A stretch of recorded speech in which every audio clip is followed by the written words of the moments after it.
the panicky end of a country, South Vietnamese soldiers strip off in retreat.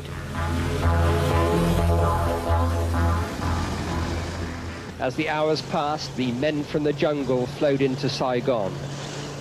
In these uncertain hours, we decided to show our neutrality and the fact that we were not Americans by attaching a Union Jack to our hired car.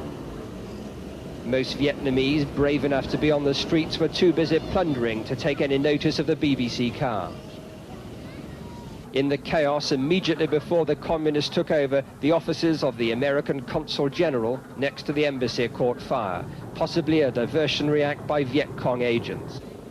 The frenzy of looting went on, as if Saigon's consumer-mad people were extracting their own brassy revenge from the Americans, safely steaming off in the evacuation fleet. As I exited on the last aircraft, I felt like a dog with his tail between his legs. My operations officer was sitting across from me, and he was literally weeping. When the chips were down and we didn't carry out our promise, that was less than honorable.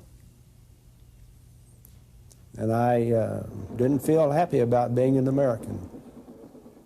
Looking back today, from the vantage point of 20 years, one can see that in the end, South Vietnam was a hollow husk with no motivation or tensile strength of its own. Deserted by the Americans, who had withdrawn all forces 4 years earlier, Saigon had lived on borrowed time under a corrupt regime. When the North Vietnamese launched Operation Ho Chi Minh in 1975, even they were amazed by the speed with which the South collapsed. By April the 27th, Saigon was surrounded.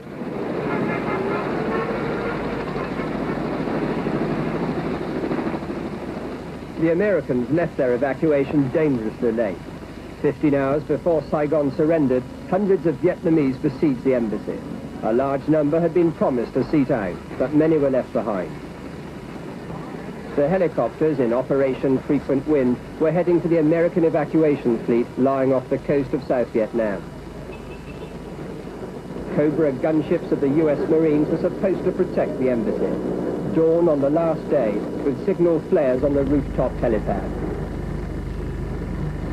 A final battle was raging at Ton Son Nhut Airport on the edge of the capital. But although the advancing communists could see the American evacuation, they didn't interfere. The last helicopter came in for a handful of US Marines, a humiliating end to the American presence. Those rockets kept coming in, and the airfield was closed. We had planned to ship about $5 million worth of $20 bills, which we had on our hands, that morning to over to Thailand to get rid of it. It was enough to fill a good-sized bedroom with $20 bills. You think I'm going to put money on board these helicopters instead of human beings? No way. It was wired with thermite grenade, the same sort of thing you would use to destroy classified documents. And the Marines simply set it off, and it was burning when we left. On Saigon's waterfront, people lost their common sense and swarmed on board ships, hoping to make the journey down a river that had already fallen under the control of the communists. Soldiers began to destroy or change their identity cards. In old Saigon, there was always someone to sell a boat ticket to nowhere or a new identity.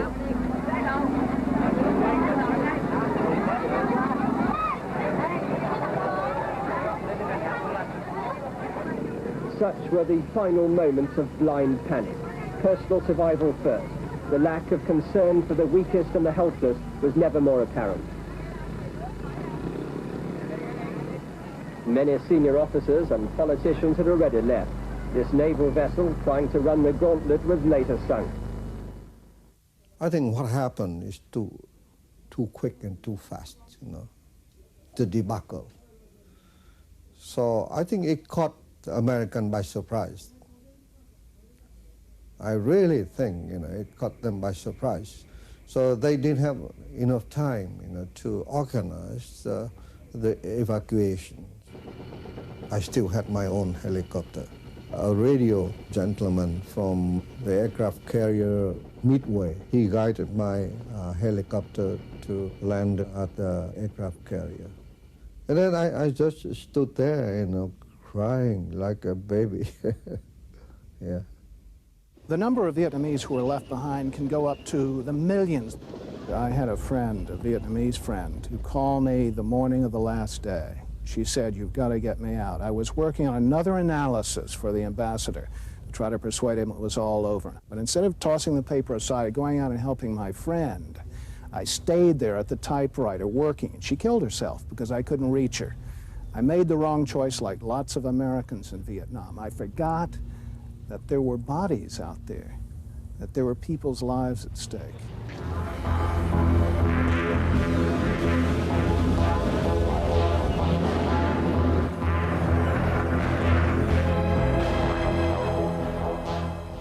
The troops stormed in soon after South Vietnam officially surrendered. The palace guard put up no resistance. The first moments resembled scenes from a revolutionary film.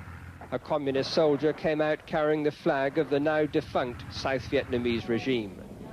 Many soldiers had spent 4 years in the jungle with no letters from home, but they hadn't forgotten the correct revolutionary stance. To them, this was a war of liberation. Inside the palace, General Big Min, the caretaker president, waited for his new masters. This was our car. We started off the morning with the Union Jack. The Union Jack's still intact, but the car isn't.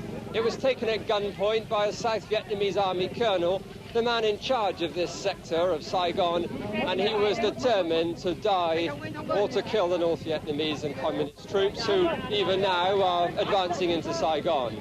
The car was a write-off because a North Vietnamese, a communist tank, ran right over it. This is all that's left. So our car didn't halt the advance, but the rest of the communist column was blocked by South Vietnamese looters.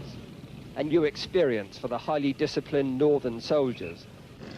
Why didn't the North Vietnamese choose to really attack in that final 48 hours? They could see that what they wanted, that is, getting rid of the Americans, was happening.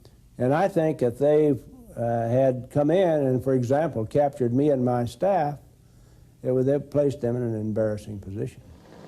Since the fall of Saigon, symbolic gestures have proved predictable and irresistible. The monstrous military gargoyles that dominated central Saigon through the American phase of the Vietnam War came under the communist hammer. It was entertainment for everyone.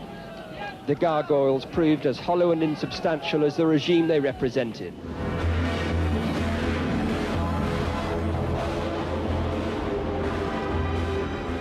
"20 years ago this week, peace did come to Vietnam, but poverty and repression continued under new masters, and the world lost interest for a long time.